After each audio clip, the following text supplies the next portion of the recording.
Vita, labas. Sveiki. Papasakok, prašau, kaip pradėjai laipioti.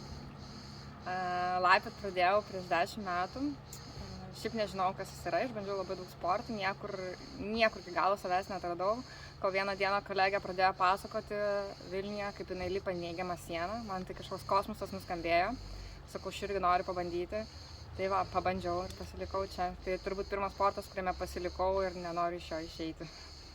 Fainiai, skamba įspūdingai. O sakyk, kas yra tau laipimas? Kodėl būtent laipimas?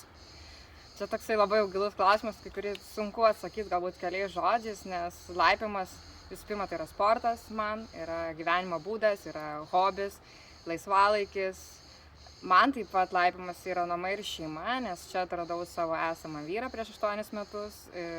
Kartu mes laipiojam, kartu su 2 vaikais čia leidžiam laiką. Man laipimas taip pat yra tiek tam tikra meditacija galbūt ir netgi psichoterapija. Nes čia ir emocijas savo atpažįsti, pradedi save kitaip pažinti, tiek atsipalaiduoji.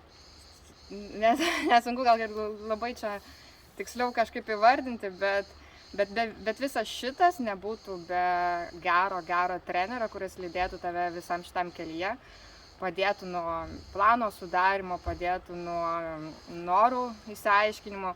Ir kiekvieną dieną padėtų tau, nesvarbu ar tu esi geros nuotaikos, ar tu pavargęs, ar nemiegojęs, bet padėtų atsižvelgiant į tai, kas tu esi, nepersistengiant, neperspaudžiant, o nepamirštant svarbiausią dalyką, kad laipimas tai yra malonumas.